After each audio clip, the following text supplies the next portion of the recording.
Naranasan niyo na ba yung ganito? Oh, ganito? Oh, Kobe! Ha!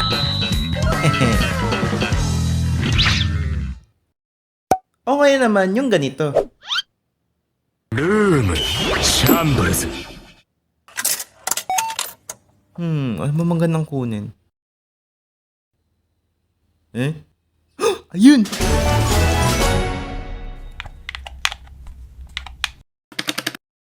Please, please, please, please, please, please! Wow! Ang swerte! Nakuha ko! Mama, ba't siya ganyan? Nakuha ko! Di ko alam. Diyos ko, mga tao ngayon. Hello! Ilan namang ito sa mga masaswerteng bagay na nangyari sa buhay ko. Madami nagsasabi na wag daw umasa lagi sa swerte kasi masama daw yun.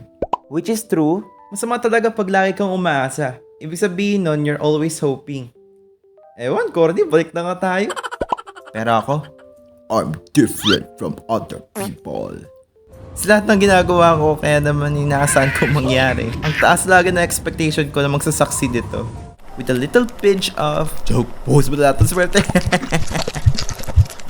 At oo, eto ang kukwento ko sa inyo for today's video. Swerte.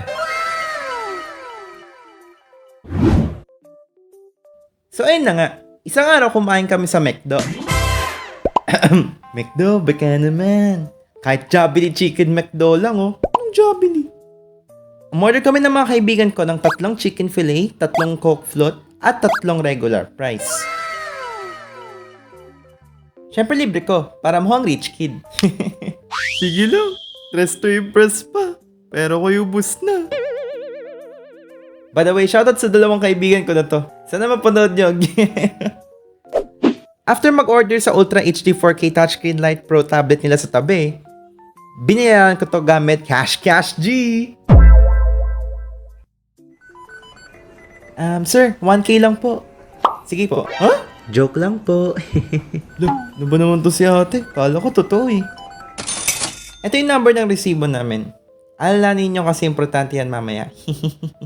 At ayun na nga, pagkatapos ni ate lagyan ng pagmamahal yung pagkain namin after 10,000 years, kinuha ko na ito sa counter table at dinala sa lamesa namin.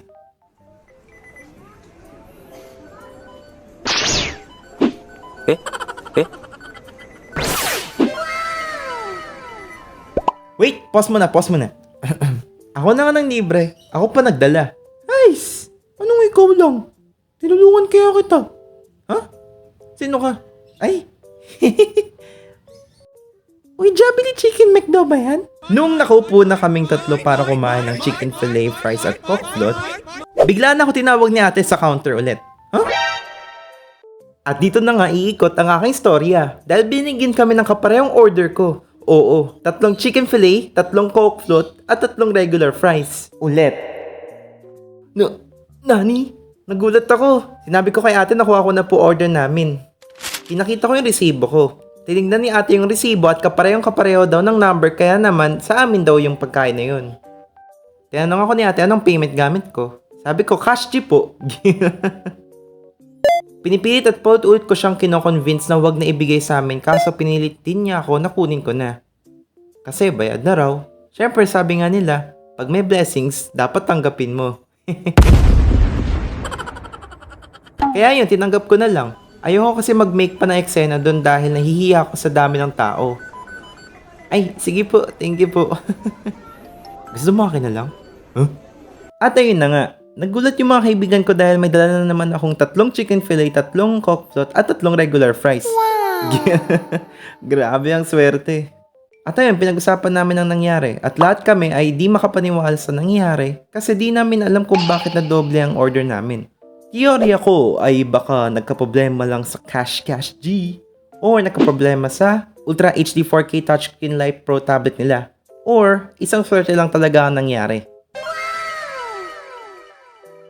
At pagtapos namin kumain sa sobrang busog namin ay hindi na namin kayang kainin pa yung sobra.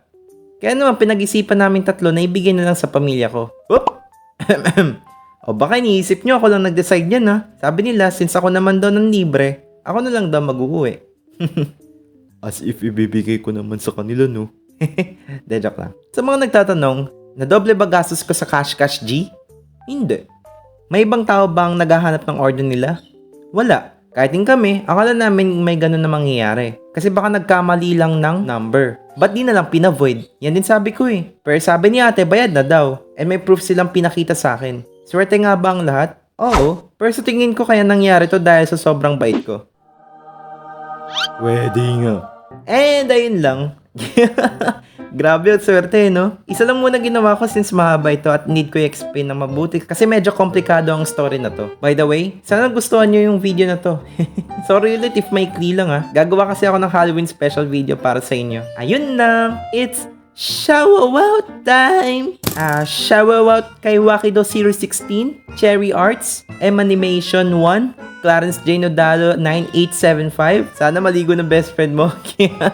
Franz Andri, BBTV 1237, JC Arte Animations, Empoy Animations, Ivan Kurt, Vin Animation, Bless Art, at John Ricardo M. Katindig. By the way, thank you din sa mga bagong fanarts na to. Ang gaganda! Nga pala, if may time kayo, follow nyo na din ako sa ibang Sockman account ko. FB page, Instagram, TikTok, Twitter, X pala, LOL. At Threads. Nagpo-post din ako ng drawings ko sa Insta. Check them out if want nyo. Ayun lang, kita-kits ulit sa susunod. Bye-bye!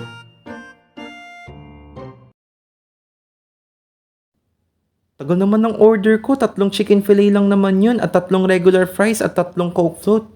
Ba't ang tagal?